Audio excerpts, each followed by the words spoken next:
What's up? Aujourd'hui, on se retrouve pour une nouvelle vidéo. L'alternance. Qu'est-ce que c'est l'alternance? L'alternance, c'est le fait de combiner entreprise et école. Vous êtes rémunéré, vous êtes considéré comme un salarié, mais aussi comme étudiant aussi. Nous allons commencer par le premier point, la rémunération. La rémunération, la première année, 23% du SMIC. La deuxième année, si je ne me trompe pas, 47 ou 42% du SMIC. La troisième année, 57 ou 53% du SMIC. La rémunération peut augmenter en fonction de ton âge et de l'ancienneté. Dans la rémunération, vous avez 5 semaines de congés payés, 5 jours pour réviser. L'entreprise vous donne 5 jours de congés pour réviser. Alors, le prochain point, c'est le planning. Le planning, pour moi, c'était une semaine en entreprise, une semaine à l'école.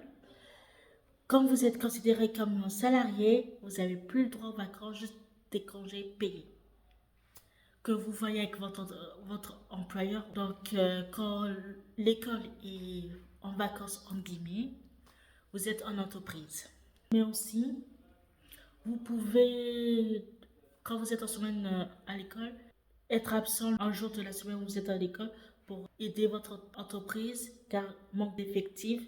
Moi, c'était mon cas. Quand vous êtes absent à l'école pour aller à l'entreprise, l'employeur doit obligatoirement envoyer un mail à ceux qui gèrent les absences de votre classe, de votre école, pour prouver que c'est une absence. De ce qu'on m'avait dit, c'est pas une absence justifiée. C'est une absence injustifiée parce que l'employeur n'a pas le droit de vous prendre la semaine où vous êtes à l'école. Quand vous êtes à l'école, vous êtes à l'école. Le prochain point, c'est les absences et les maladies. Donc, les absences. Il y a plusieurs sortes d'absences, deux sortes d'absences. Les absences justifiées et les absences injustifiées.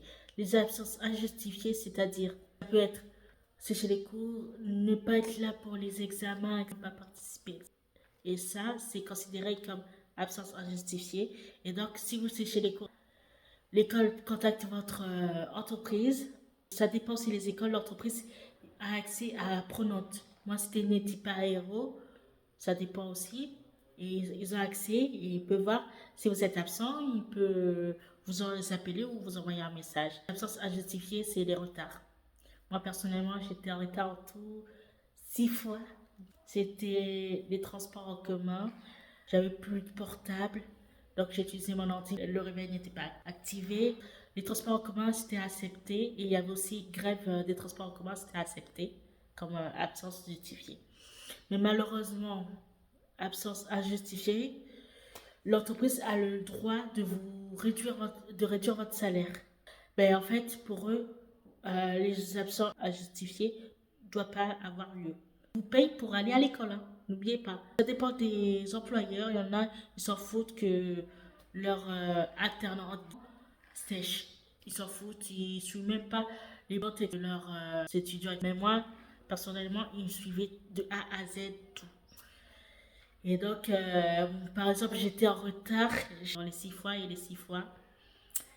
Mon salaire était un peu bas quand ils réduisent, ils vous préviennent pas. Donc, je te montre, waouh, chaud. Donc, après, après les 6 absences injustifiées, j'ai retenu la leçon, quoi. J'ai fait en sorte de ne pas être en retard. Les absences justifiées, les maladies, c'est accepté. Donc, ça peut être un décès, vraiment vous êtes malade, certificat médical. Donc, tout ce qui est décès, malade ou hospitalisation grave, ce qui concerne la santé, et des problèmes, décès, mariage, c'est absence justifiée. Et pour la santé, tout ce qui concerne la santé, il faut donner votre certificat médical à l'école et à l'entreprise. Comme ça, au moins, c'est validé. Comme ça, vous ne réduisez pas votre salaire. Et tout ce qui est décès, ça m'est jamais arrivé. Ça m'est jamais arrivé, sauf une fois, mais c'était en entreprise. Parce que j'avais posé 2 jours de congé. Au final, ben, il y a eu un décès et en fait, en même temps, je ne pouvais pas y aller au mariage. J'ai pas pu profiter de mon congé, quoi. Le décès, il faut donner l'acte de décès à l'école et à l'entreprise, une preuve comme quoi vous êtes absent pour une raison. Le mariage, je suppose, c'est pareil aussi. Mais je sais pas comment ça se passe pour le mariage. Moi, le mariage, ça tombait sur la semaine où j'étais en entreprise. Un point sur tout ce qui est absence. Si vous êtes absent et les profs ne sont pas derrière vous, vous vous débrouillez. Sauf si vous avez, moi j'avais Teams. Donc Teams, les profs ils mettaient tout sur Teams et moi je pouvais télécharger ce que j'avais manqué. Sauf pour les exos, il fallait que j'aille vers les gens. Moi je suis quelqu'un de solitaire et timide. Donc c'était un peu compliqué pour moi d'aller vers les gens. Alors, pour le prochain point, ça sera sur les examens. La première année, j'ai eu des examens, un seul examen blanc, peut-être 2 examens blancs, je sais plus trop. Et la dernière année, c'est sûr, j'avais 2 examens blancs. Et en fait, pour les examens blancs, c'était un peu compliqué. Vous savez, les examens blancs ponctuels et les examens blancs dits CCF, les euros pour les matières professionnelles. Sauf une matière professionnelle où c'était ponctuel, mais aux examens finaux, c'était en oral. Je vous conseille pour réviser, que ce soit examen blanc ou examen final, c'est de faire 3 jours de repos et 3 jours de travail quand vous êtes en semaine d'entreprise. Et la semaine où vous êtes à l'école, vous vous débrouillez. Il faisait des petits contrôles pour qu'on augmente notre moyenne, vu que la moyenne était basse pour la plupart. Le point suivant, ça sera sur l'entreprise. Alors, les collègues étaient super sympas. Moi, mes horaires, je travaillais 6 jours sur 7. Soit j'étais du matin jusqu'à 14 h ou du matin quand même jusqu'à milieu d'après-midi. Soit j'étais complètement 14 h jusqu'à la fermeture. Je faisais jamais l'ouverture. J'avais vu avec l'entreprise que comme j'ai un RQTH, dyspraxie, trouble de l'attention, dyscalculique. Donc on avait fait en sorte de m'alléger les tâches. Je faisais pas la caisse, juste le ménage. Et pour moi, j'avais pas de vie sociale. Déjà, de base, je suis pas quelqu'un de social, mais j'avais plus de vie. En fait, ma vie, c'était l'entreprise. Je mangeais entreprise, je dormais entreprise, je me réveillais entreprise. Tout était entreprise. Je appartenais à l'entreprise carrément. Donc à un moment, ça m'a dégoûté. C'est vrai que, vous savez, dans les entreprises, il y a des bons collègues et des mauvais collègues. Des collègues qui enlèvent toute votre énergie, qui vous mettent des ondes et des énergies négatives. Et il y en avait un dans l'entreprise. Au début, c'était bien et tout. On va dire l'onde négative, le collègue négatif, je veux dire comme ça. Le collègue négatif qui était le premier vendeur, c'est l'équivalent de manager. On avait 2 premiers vendeurs. L'un était négatif, l'autre était positif. Il était super sympa, positif. Il était positif, celui qui était positif avait pris le poste de responsable adjoint parce que la responsable adjoint à cette époque partait en congé maternité. Donc il prenait le relais, le collègue négatif qui était premier vendeur, ben, il restait toujours premier vendeur. Donc les 2 responsables, c'était le collègue négatif et le responsable adjoint. Parce que la responsable, elle terminait tout le temps plus tôt. Donc, si elle n'était pas là, c'était soit celui négatif, soit le responsable adjoint. Et le problème, c'est qu'avec celui qui était négatif, j'arrivais pas à savoir ce qu'il était. On dirait qu'il était bipolaire. Pour moi, il était comme bipolaire. C'était pas possible pour moi. parce que il était gentil, genre il offrait des canettes à bouffer. Moi, en fait, à ce moment-là, je n'avais pas parlé de mon RQTH. J'ai dû le dire que quand je devais placer un rendez-vous avec le neurologue pour me diagnostiquer pour tous les examens que j'avais faits, et c'était vraiment compliqué pour moi. Vraiment, donc ma responsable m'avait demandé, je me suis dit, il faut je lui dis, donc j'avais dit. Et à ce moment-là, on m'avait diagnostiqué. Et à ce moment-là, j'ai une visite de ma prof principale avec, avec ma responsable, moi, etc. Et ben, le collègue négatif, il était un coup gentil, un coup négatif. Il pompait l'air, en fait. Tu savais pas où te mettre, en fait. Donc, quand j'ai eu le rendez-vous, avec ma responsable adjointe et ma prof principale, j'ai parlé de ce collègue négatif. Et donc, la responsable m'avait dit d'écouter ce qu'il disait, mais j'ai écouté que elle. Elle est le responsable adjoint. Lui, sa parole, c'était que du beurre. Pour moi, c'était une raison. C'était une motivation. Ça m'a donné un peu le courage et la force quand même de tenir jusqu'à la fin. Et quand on était vers la fin, malheureusement, vers la fin, j'étais tombée malade. Au début, j'avais fait un arrêt maladie d'une semaine. Je vous jure que j'étais vraiment malade. J'avais attrapé la bronchite. Je suis quelqu'un qui déteste être malade. En fait, je suis quelqu'un qui déteste être absent. Et pour moi, en fait, je toussais à chaque fois quand j'allais en cours, quand j'allais au travail. Il y a une personne de ma classe qui m'a dit de me mettre en arrêt. Je me suis mis en arrêt, je me suis dit je dois tout rattraper. Je me sentais mal, je me suis dit on met le salaire. À ce moment-là, j'avais déjà déménagé après être tombée malade.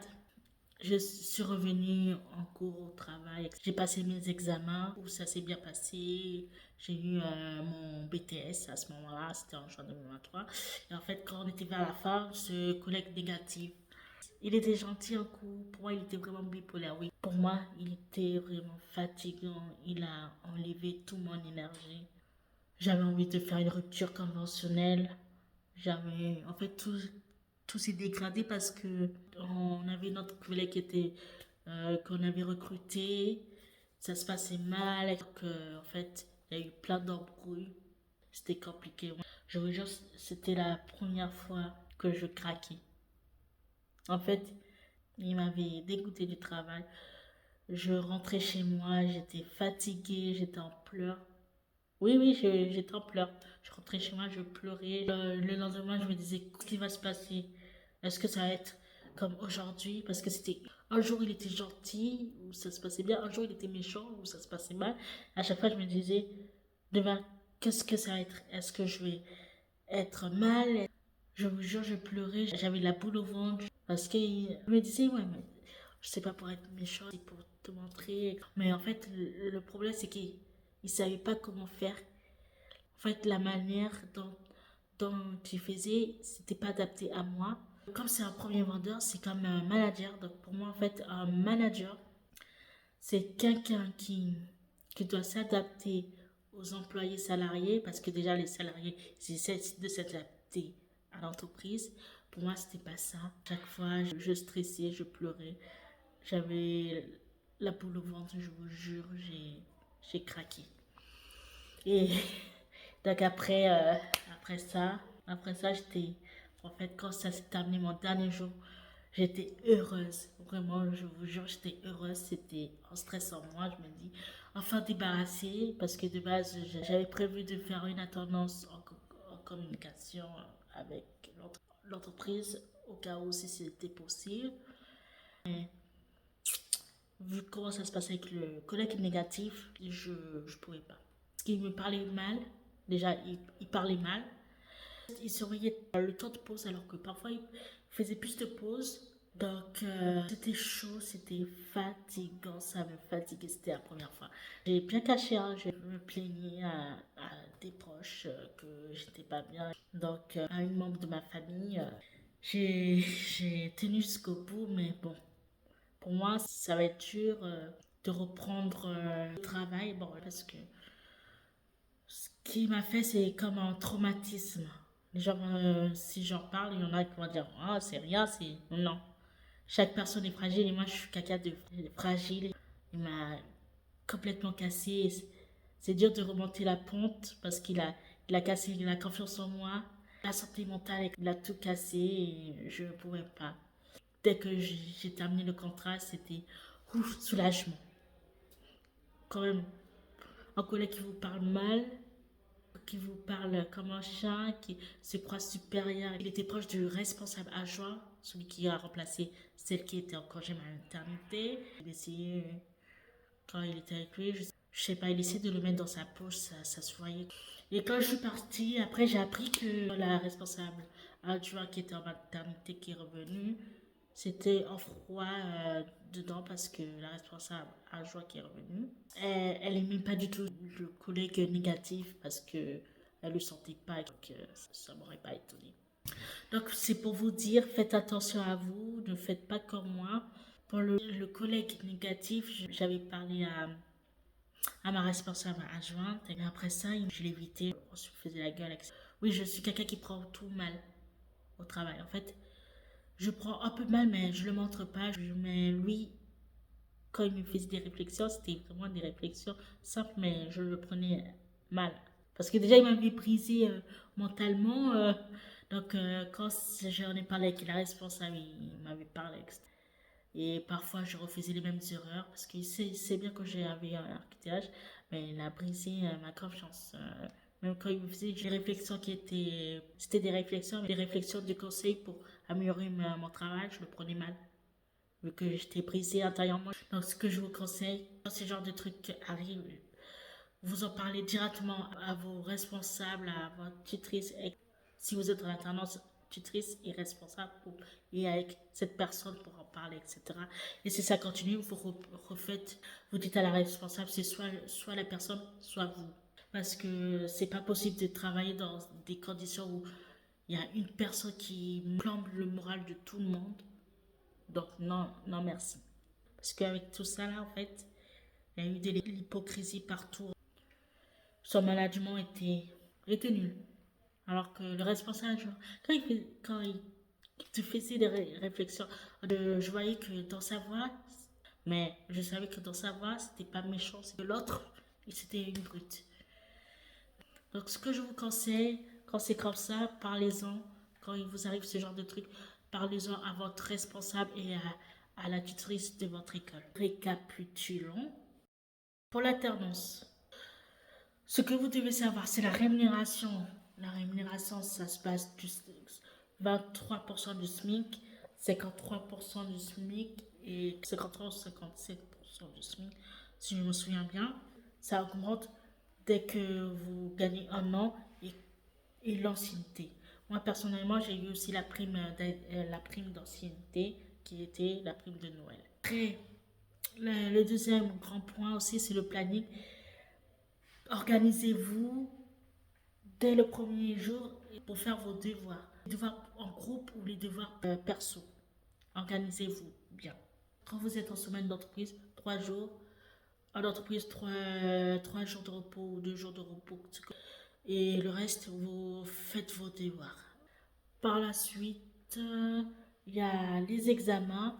Donc les examens, il y a en tout 4 examens blancs sur les 2 ans. Ça dépend de quelle formation vous faites. Si c'est un an ou pas, ça je ne sais pas, mais dans mon cas, c'est 2 ans, donc quatre examens blancs sur les 2 ans.